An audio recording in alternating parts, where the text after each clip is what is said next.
You're right. Social media democratized pain. It has also democratized freedom of speech. So may cons and pros siya. Yeah. Pero kung ang nangingibabaw na yung maingay sa social media are those disinfluencers, I call them. Bakit wala tayong journalists dun? We have the training on how to fact check. We have the access to the information. Bakit wala tayo dun sa space kung nasaan sila? When content creation first rose to prominence during the pandemic, a lot of us didn't take it seriously. But today, it's a lucrative profession that offers financial security and social capital, which raises the question, when all you need to be an expert is a camera, an internet connection, and a dream, how do we become more responsible producers and consumers, especially in the era of fake news? Here to answer this question with me, Philstar Life columnist Angel Martinez and Puma Podcast editor-at-large J. Mark Tordesillas is multimedia journalist Jackie Manabat. Welcome to Generations. Hey Jackie, welcome. Hello, thank you for having me here. Yes, usually we start by asking our guest kung anong generation sila. We were looking at your bio kanina, sabi sa bio mo, you retired from ABS-CBN after 17 years. So, mga 13 years old ka lang nung nagsimula ka mag-ABS-CBN. 12. You could call me like an elder millennial. So, what were your cultural touchstones? Paano ka naka-identify sa generation na yun as an elder millennial? Siguro kami yung lumaki na discovering the internet. Yeah. Spice Girls. So, ano ba yung mga generation namin? Kami siguro yung one of the last generation na naglaro sa labas. So you were trained in traditional media and you witnessed the emergence of digital journalism, right? Were you able to foresee the shift na parang everyone would suddenly have a say in what was going on in like public discourse, na parang everyone would be able to weigh in and kind of create the news instead of just like watching it? Not actually.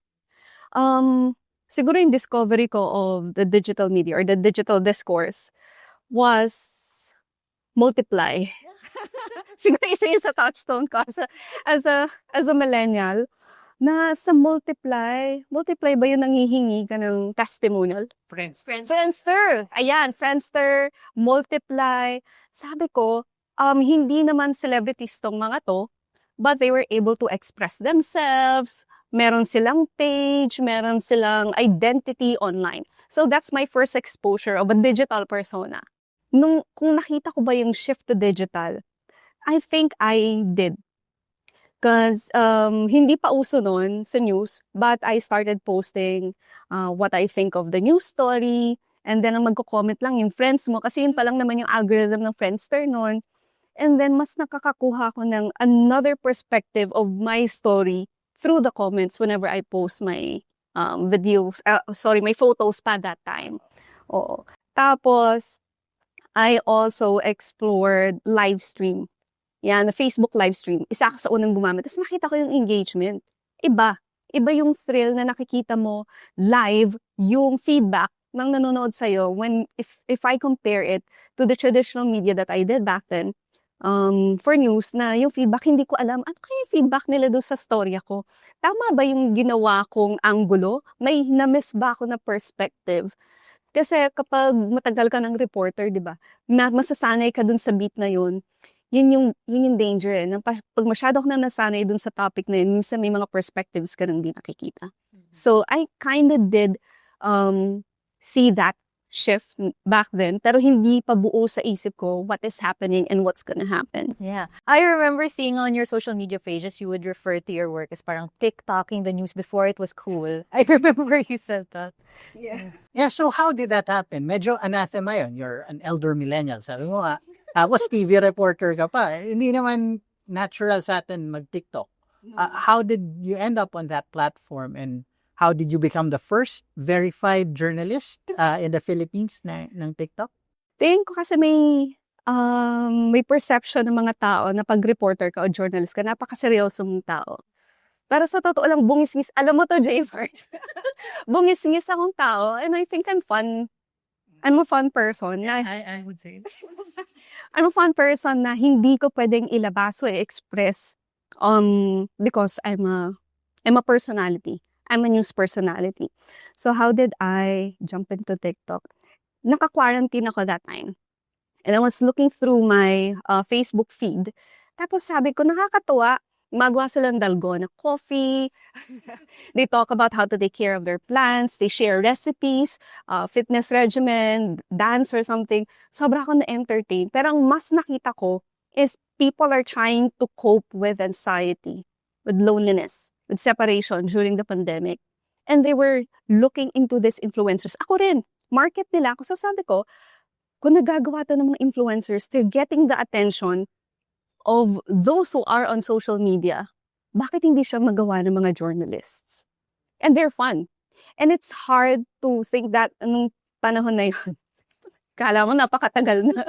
5 years. 5 years na rin. 5 years ago, na that serious reporter would do something fun to make stories, to create stories. Seryoso siyang news eh. So, it was a gamble. Sa totoo lang. Hindi ko alam kung ano yung magiging kung ano magiging tingin ng management sa akin. Kasi syempre, nasa loob pa ako ng broadcasting industry. Even tingin ng industry sa ginagawa ko. But when I started doing that, people on the ground started to recognize me as the person on TikTok, as the news person on TikTok. And then, nababasa ko yung engagement. Sige nga, panoorin ko to mamaya sa TV Patrol. That's the news platform I used to serve. Panoorin ko to sa TV Patrol. So, there's a conversation there. And there's an opportunity to turn these serious news stories into an engaging, digestible content. So, that's how I discovered TikTok and started cross-posting it on other social media platforms. So there really was like this boom of content creators during that time, during the pandemic, as you mentioned. And I think like one of the positive parts of that is kind of like nagkaroon ng diversity and like voices and perspectives as opposed to like, for example, the same people na nandun sa broadcast media, like kind of telling us the news. So could you talk more about like how you perceived parang this democratization of influence that happened when content creators started sharing during the pandemic? You're right. Social media democratized pain. It has also democratized freedom of speech. So may cons and pros siya. Yeah. Pero kung ang nangingibabaw na yung maingay sa social media are these influencers, I call them. Bakit wala tayong journalist dun? We have the training on how to fact check. We have the access to the information. Bakit wala tayo dun sa space kung nasaan sila? So, ayun. Kahit sabihin natin, medyo tricky world siya. Bagong-bago siyang mundo for journalists. I jumped in and let's see what's gonna happen. We mentioned kanina, you retired already from ABS-CBN. I was browsing through a social media post that mentioned Jack, parang German foundation. Yeah? And the post called her a superstar. Yeah. She's a social media superstar. I'm wondering, why is it important for you to still be a journalist kung pwedeng content creator ka na lang, pwedeng influencer ka na lang? And it's part of the transition that I'm doing right now. Kasi ang base ng ng supporters ko are those nung journalist ako ng ABS-CBN. And current lang naman yung content creator. So right now, I'm merging both journalist and content creator dahil hindi pa sanay yung mga tao na may journalist na content creator at pwede silang maging isa lang. So yun, part siya ng pagiging content creator ko. Is that a tough adjustment? Kasi It is. recent developments, wag na natin pangalanan, but some people in media have been criticized for using their platforms to share stories of the rich and famous and the involved in controversy. How do you navigate that as an independent journalist and content creator now that lahat naman tayo kailangan na sponsor, kailangan kumita ng pera, and you're not part of any network anymore, so you can do whatever you want. How do you navigate that? Well, that's why I'm not yet dropping the journalism persona. Kasi when you say journalist, mataas pa rin yung tingin sa atin eh. Na meron pa rin tayong credibility, meron tayong training to fact check and access to information and to simplify yung mga complex issues for the audience. How do I navigate that? I go back to my ethics and my principles. Lagi. Whenever I do content, yes, I do content for brands, for NGOs, ganyan. Whenever I do that, iniisip ko kung pang short term ba to o long term. kung makakaapekto siya doon sa long-term goal ko, hindi ko gagawin kahit malaki yung ibibigay na benefit. Alam niyo na yon kung ano yon, yung pera. So, I go back to my principles, I go back to my ethics. Kahit maliit lang yung magiging bayad ng brands na to, mas okay ako doon. Kasi mas makakasira dun sa pangalan ko as a journalist and as a content creator. Kasi responsable tayo dun sa buhay ng mga nakakapanood sa atin, nakakapakinig sa atin, and that's why they're supporting me. Because they believe in me, tapos I'm gonna break that trust just because of one deal that would break my career.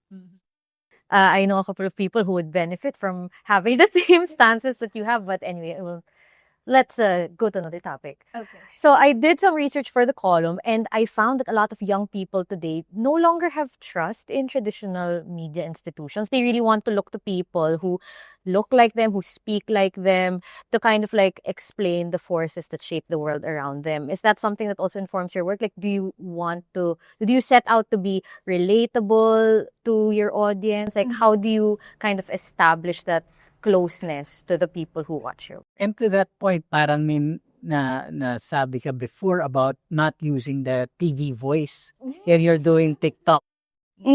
Malaking shift siya for me, an adjustment for me. Whenever I talk to the people supporting me on social media, nagbabago yung tone ko. So I'm doing traditional, I'm doing social media. So on traditional, you could see me as the template reporter na serious demeanor. Ganito lang po magsalita. Pero this is me. So whenever I go to social media, I show them who I am. Na authentic, na tao rin po ako. Na I could be fun, na I understand what you're going through, and I'm also going through that. One example is I share with them my story of being a road safety advocate, my women empowerment stories. Ito yung mga stories na makaka-relate yung mga nagsusupport sa akin na hindi ko magagawa if I'm gonna deliver that in a news tone. So, importante rin yung adjustment na yun for me. Kasi hindi ako sanay. It's 17 years in the media. So, it was really a huge adjustment. Ang balikan ko lang yung tanong kanina. Naalala ko lang, yung loss of trust. Hindi naman sa no trust. Tingin ko may nagtitiwala pa rin sa media. It's just that the audience are looking for genuine people na mas makaka-relate sila and would talk to them like a friend. Kasi naghahanap tayo ngayon ng pagkakatiwalaan. Who do we trust? Our friends muna. Diba? Sa totoo. Kasi they go through the same struggles. Hindi naman dahil ka-generation ko kayo. I know you're from a younger generation. Yeah. But I want them to feel that I could be your friend. Na I know how to gather this information and I can deliver to you as a friend. Yeah, kasi parang as journalist, parang medyo nasa pedestal eh. Yeah. Right? Parang, sometimes nga, parang I feel like also when I write my columns, parang why do I feel like I'm talking down rather than like representing members of my generation, like our concerns? So parang there really is kind of a deliberate step to be like, parang closer to your audience instead of like, just parang telling them what to do. Right? Yeah, oo. And yun yung feels? What? Vibes. So vibes, yun yung vibes ng young generation whenever I talk to them. They feel like the news isn't for them. It's not written for them. Even the tone, the way it's delivered. So why would they be, read or watch this news? Kaya yung sinasabi mo na yung parang makarelate sila. Yeah. That's why I've been creating more content about road safety. Napansin ko the past few months you've been doing a lot of content on road safety. Obviously, wala ka ng editor. It's your personal choice. Alam ko may hugot ka about that na personal. Can you tell our viewers and listeners about that backstory? Yeah. Kasi it's easier for me to tell stories that I've encountered, that I've experienced, and it makes it more genuine eh. So I'm a road crash survivor. So when I was 13, nabangga ako ng speeding jeep. Tapos, nag-break yung bones ko, ganyan. Tapos natusok yung rib ko ng lungs ko. As in, near-death experience na totoo pala yung, hindi ko alam may scientific explanation to. Totoo pala yung out-of-body experience. So I saw the young me na parang, anong gagawin mo pag namatay ka na? As in, paulit-ulit yun. So I went around the house, ganyan. Tapos bumalik Tapos nakita ko na yung sarili ko sobrang duguan, ganyan. Tapos people were screaming, were shouting, hindi ko na alam kung ano nangyayari. I know that I was already dying. May ganun pala yung feeling. So, dinala ako sa hospital and kailangan ng ambulansya for a better access to a better hospital. Tapos ramdam na ramdam ko yung bawat lubak. Kasi very fragile na ako noon dahil nabangga ako, ang dami kong fractures. Pagdating ko ng hospital, wala pang available na doktor. So, parang yung experience ko na yun, tumatak sa akin. Siguro yun yung life-changing for me. Na So after you were hospitalized, hindi ka makalakad? hindi ako makalakad. Doctor said, I'm never gonna walk again. Yeah, never gonna walk again. So, dahil mahal ang therapist, we couldn't afford one. Ako na yung nagsarili. I don't like photos of me in wheelchair. Alam ko yung pakiramdam na wini-wheel yung sarili ko sa restaurant tapos pinagtitinginan ka. Pag-aakyat ako sa school nun kasi gusto ko pang mag-aral eh. We're not that, mayaman. So, kailangan ko mag-aral para makapag-trabaho. Yun yung thinking, di ba? Millennial.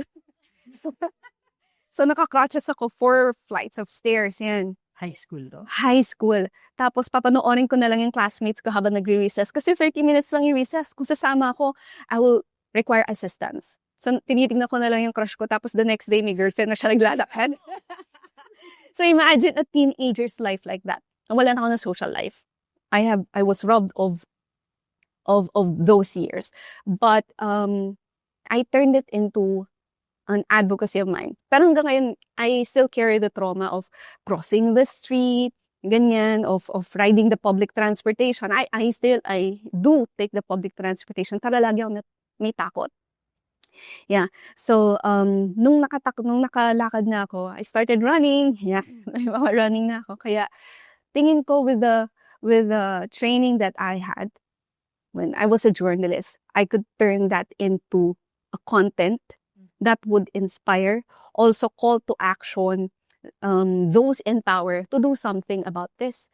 Kasi isipin mo, if we have safer roads, safer even for women, yung walang nagka-catcalling, yung mga ganon, yung mga ditch, we could have a better lifestyle here in the Philippines, healthier lifestyle even. So hindi lang siya yung para dun sa mga road crash survivors eh. It's for, para makapaningil po tayo sa DPWH. Yung mga proyekto na to, it's for health, it's for lifestyle, it's for the economy. So, yeah, ang dami kong kwento. I think the camera can pick up like how shocked my expressions were kasi prior to shooting this episode, like you were just telling us about how you're literally training for a marathon. So, iba talaga. Yeah. I guess like that's also something na parang important for content creators today. Parang kulang sa humanity, kulang sa ganyang pinaghuhugutan yung mga nakikita kong content most of the time na puro branded. Yeah, minsan ano pa talaga fueled by disinformation, by fake news. Like, could you talk about, as someone who does this for a living, could you talk about like the machinery that you're up against, like how challenging it is to really combat like fake news today? And also just the algorithm, like how do you surface your content? Kaya siguro wala akong milyong followers. Hundreds of thousands lang. Pero hindi mahirap lumaban sa mga mas maiingay, yung mas may pera, ganyan. Lagi namang ganun eh. Kahit in real life, iba pala yung hugot. Iba pala yung hugot. Paano ako lumalaban? I play the long game. Na I'm hoping that the younger generation, your generation, would see the content creators who are being the good voice in this noise, in this social media. Na yung kwento ko as a road crash survivor, yung mga kwento ko about politics, about the environment, it's not just for me, but it's for the younger generation as well. So, sana makita na yun ng mga followers and they follow me because they believe in me and I'm playing the long game because I hope na magising sila one day tapos malalaman na nila kung sino ang dapat singilin sa flood control project. Hindi, joke na. Hindi, diba? I mean, that's why I'm amazed by the younger generation. Kayo yung woke generation, I don't know kung napag-usapan niyo na ba yun. Kayo yung nag-stand.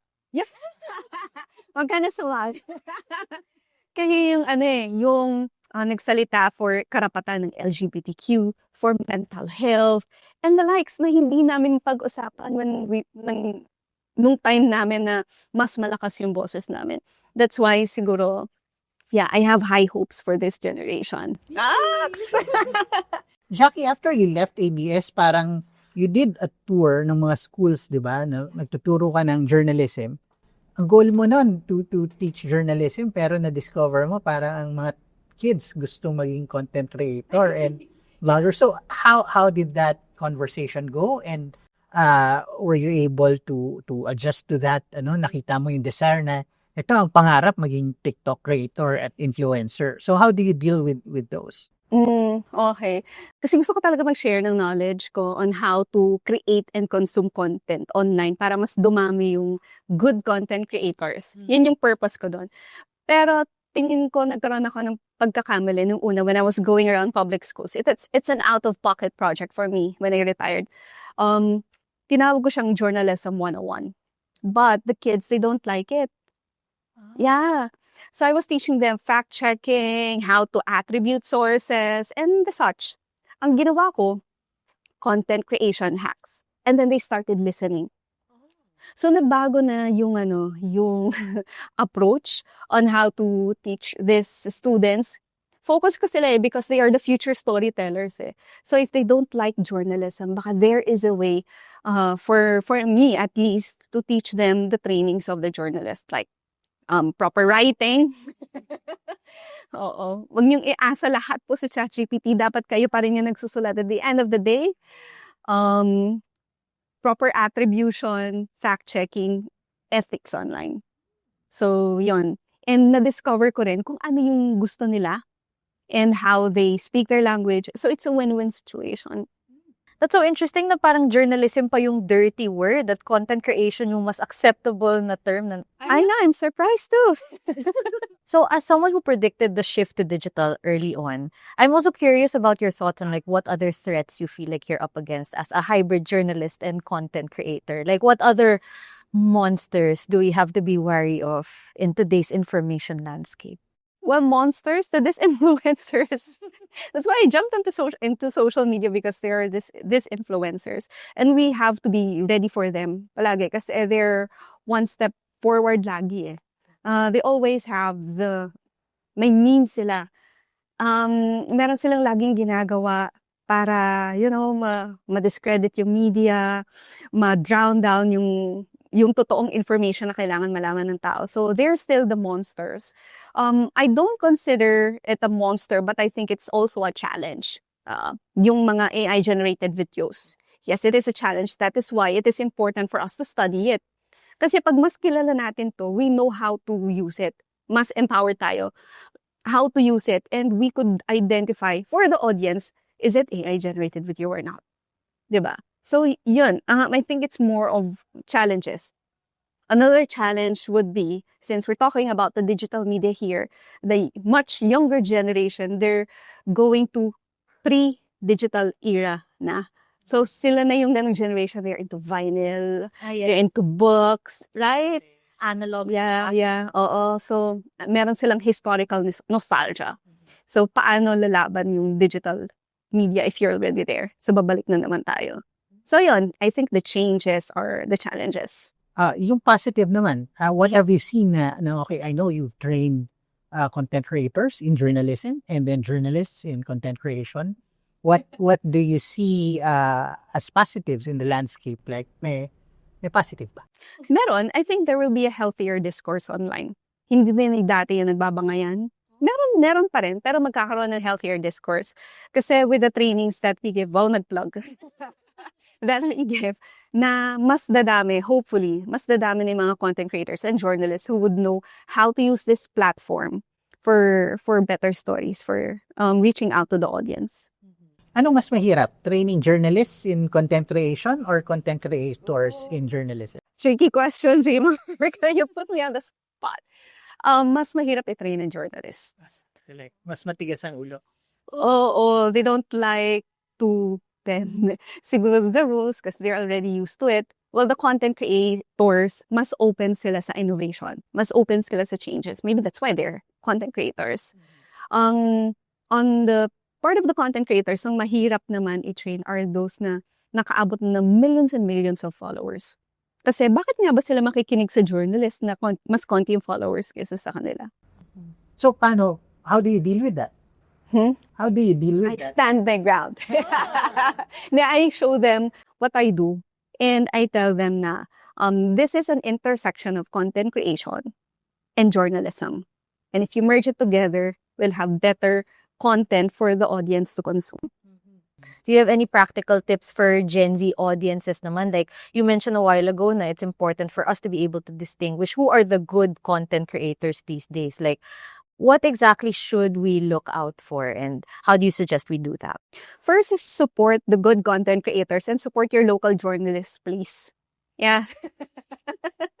Yes, support. Kapag may nakita kayong mali, speak up. Yun naman yung ginagawa ng generation niya eh. Speak up and take action and do what you do. Kasi feeling yung beauty ng social media is it allows you to be you. Oo, 'di ba? And human beings are innate good human beings. Aren't they? Oo, mabait naman talaga. Ipakita niyo kung sino kayo. And kayo nga yung generation na nagpasigat nga ng woke generation. So, start speaking up, support your local journalist, and wag niyo nang wag na kayo mag-subscribe please or i-like yung mga basurang content creators. Oo. I think that's a good step din na we get rid of these content creators who are disinfluencers and who are not good for our health. Oh, parang junk food yan eh. Di ba? If we consume junk, edi masama sa health. So parang disengage na lang din completely kasi madalas nga kami pumapato sa mga ganyan pag may nakikita kami on social media, but I think that kind of like amplifies pa their reach, diba? So that's your advice na lang to just parang Yeah, disengage, deadma, and block. Yeah, and take care of your mental health as well. Pero Jackie, yung Gen Z, ang galing na sa social media at sa internet eh. Pero di ba sinasabi nga nila, dapat may separate na internet yung nasa tanda. Ano yung keep mo para sa matatanda, yung boomers, yung Gen X at saka millennials? What do they not know about the landscape today that you could tell them? I'd like to ask Angel that. Dapat ba separate ang social media ng mga matatanda? ay nako, as the resident Gen Z here, I feel like may inherent bias talaga ako. So I don't know, I might end up implicating myself. Dapat ba magkaroon ng separate Facebook?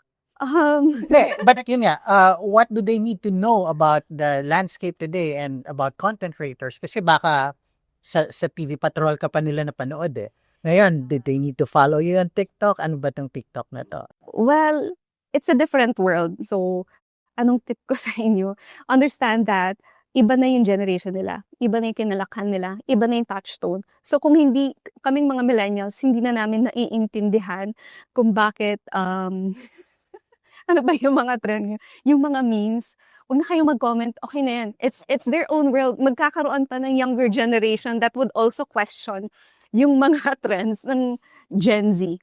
So, it's important that we understand that it's a whole new world. It has its own language. And, ayun, just like a parent na hindi natin maintindihan lahat. But maybe what we could do is just listen. Listen to them. Okay. Tama ba? Yeah, okay. So honestly, that's what I wanted to say. Pero of course, it would end up being biased. So thank you for validating me from like the perspective of another generation. Well, one last thing. Why is journalism still important in the age of content creators? Ooh, because we journalists, we do have the trainings on how to, again, ulit-ulitin ko talaga to for the content creators. We do have the trainings for fact-checking, for proper attribution, for the right sourcing of information. We do need journalists dahil sa panahon na binabagyo tayo, sa panahon na tingin natin, ninanakawan na tayo, sa panahon na kailangan natin ng tamang impormasyon, babalik at babalik tayo sa mga journalists. Perfect way to end the podcast. Thank you so much again, Jackie, for taking time out of your very busy schedule to share this with all of us. I am sure our listeners loved it as much as we love chatting with you. So if you like this episode, don't forget to subscribe and follow Philstar Life and Puma Podcast on Spotify and YouTube so you don't miss out on our latest conversations.